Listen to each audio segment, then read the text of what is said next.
This is a very touchy subject.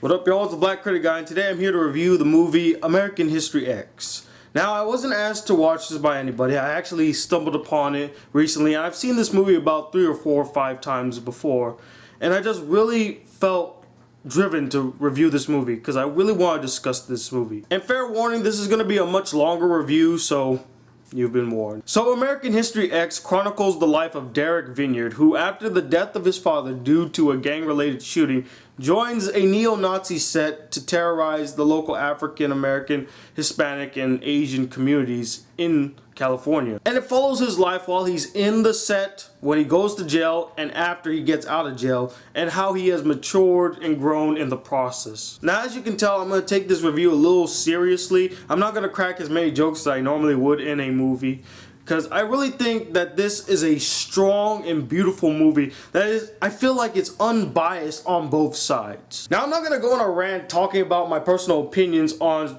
racial tensions here in America. I'm going to save that for a separate video going into deeper detail and analysis on the social commentary that is portrayed in this movie. I'm basing this video solely on the merits of the movie itself. Now, going off of that, I really felt like this movie was a strong social commentary and analysis of racial tensions in modern America, contemporary America. And I felt like they handled it really well. The script and story was flawless. You feel the emotions of the characters, whether or not they are black or white. Another great aspect that I thought they highlighted very well, and I think maybe this is just me and I don't know if this was the filmmaker's intention, was the use of black and white in like the past, like, you know, when it's doing like a flashback or retelling of a story in the past. The reason I felt like that was a strong portrayal of using black and white is because not only does it portray like events that was in the past, but I also felt like it was a viewpoint of how we look at racism and racial tensions in a black and white fashion. Like,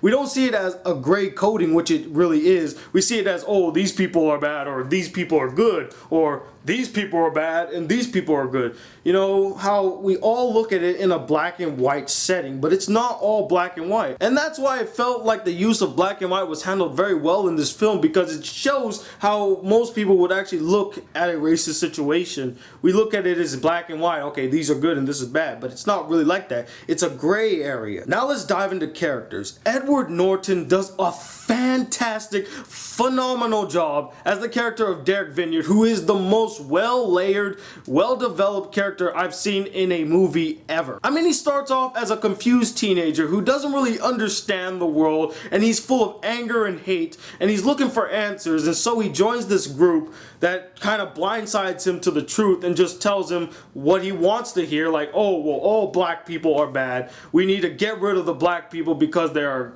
getting in the way of the progression of the white people. And he believes in that because his dad was killed by a black person, so he feels like, yes, black people need to go. They are the poison of the world. And this would later lead to his downfall, becoming a hypocrite and a criminal at the same time, which would later lead to him going to jail. And while in jail, he gets a glimpse of the real world, and his naive passion for the cause that he's fighting for has now altered. And like I said, Edward Norton does a great job at portraying this character.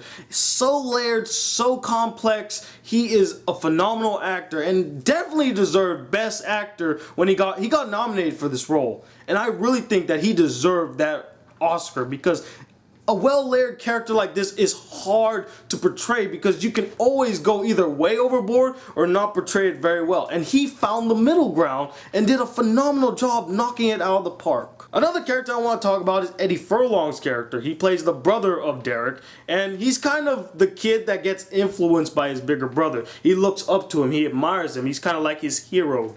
And his path is totally linked with his brother's path. They are interconnected, and I really felt a strong bond between the two. Whatever Derek really did, his brother looked up to him. It's like, you know what, he doesn't take shit from nobody. I want to be just like him. I want to be strong, I want to be independent, I want to be a warrior. And I felt like every actor brought their A game into this movie. I felt the pains and the sufferings of the family, and one thing that I really thought this movie highlighted is how Derek's notions, Derek's ideals really ruined the family structure and just tore it apart. His mom and his sister are more liberal-minded, more open to change, while Derek is more of the, hey, we need to keep it this way all the time, and his brother is basically just following in his path.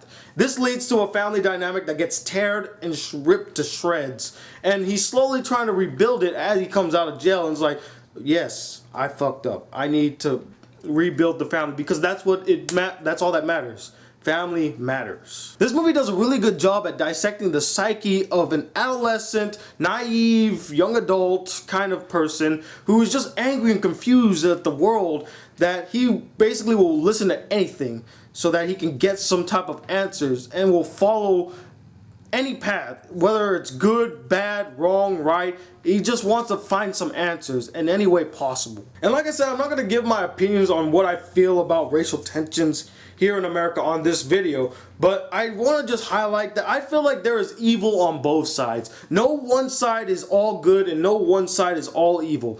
There's always a rotten apple in the bunch. It doesn't matter who they are, what color they are, there's always a rotten apple on both sides of the spectrum. And probably my favorite part of this movie is when Derek is put on laundry detail and he meets this African American inmate played by Torry, who I think did a great job in this role. It probably was his breakout role. He was a comedian before this. But he meets this inmate, and at first he really doesn't talk to him because, again, he thinks he's above him, he's below, he's filth, he's scum, he's an ape, he's a monkey, and all that stuff. He thinks he's below him, so he doesn't say a word. He just looks at him like he's all serious and stuff. But as time goes by, he starts to realize that everything he thought he knew about the African American community and about African Americans was slowly changing. He starts to realize that he's just like him. He starts to relate to him. He starts to have a conversation. He becomes a good friend to this black guy. And the chemistry between these two is strong. Like I said, starts off, he hates him. But as time goes by, he starts to realize he's actually another person. He's a human being. He has the same thought process as me. He's just like me. And that is the greatest scene in this movie, because it tears down the racial wall and it makes him view this inmate, this African American inmate, as another person, as a guy that he could go with, grab a beer, talk about the Celtics all night long, and have a great conversation with. Now I'm going to talk about a few spoilers, so if you don't want to hear spoilers, mute this part. I'm going to put the words spoiler alert over here, so when you see this disappear, then you know that the spoiler alert is over, so you can unmute it. So you've been warned. The thing I want to talk about is the ending to the movie, which I felt like was a really great ending because it says a lot in it. Now, a lot of people might feel like the ending was a bit too much, but I felt that it was necessary to highlight Derek's repercussions of his actions, because his actions will not only affect him, but it affects everyone around him, his family especially, and that's what leads to his brother's life being taken away, because the repercussions of Derek's actions led his brother to join the same set, do all this crazy shit in school, stand up to this black kid, naive as he was, and later will lead to his death. And the last part of the ending that I want to talk about is the kid that did the shooting. The minute he pulled the trigger and killed Eddie Furlong, his eyes went so wide. And you can tell the moment he pulled the trigger that he felt regret. Like he wished he could have took back the bullet. I felt like he was put up to it. Like he had to show the Crips, the group that he wanted to be a part of, that he was a gangbanger, that he could do this tough shit and, you know, fight the battles and kill people whenever it was necessary. So in order to prove himself, he's like, I'm gonna off this kid. But the minute that he pulled the trigger, he knew that this is not the life that he wants to live. He couldn't handle the fact that he just took a man's life. He was shocked at looking at death in the eye. He was scared, he was frightened, he was confused, and now he doesn't know what to do. And I felt like that moment was a crucial moment, because it highlights the fact that these kids are naive. They don't know what they're doing. And the minute that they do it, they're like, I wish I never did it, because now I threw my life away. And I felt, again, back on the filmmakers, the writers and producers, they did an excellent job at portraying this. And that's the end of the spoilers. So overall, this is a powerful film that highlights the message of understanding. Not hate, not violence, not malice, but understanding of other people and of other cultures.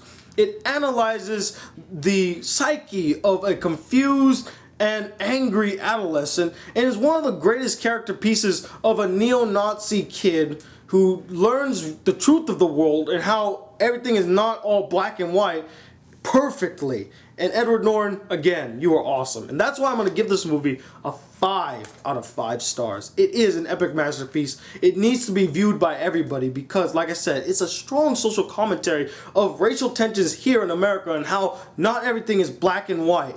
It's a gray area. So anyway, what did you guys think of this movie? Did you like it a lot or did you hate it? And I'm not gonna ask you like what is your favorite racially driven movie. What instead I'm gonna ask you is, do you think that racism is still prevalent in the world that we live in today? Comment below and let me know. Anyway, I'm the Black Critic Guy, bridging the gap between movies and anime reviews. Till then, peace YouTube.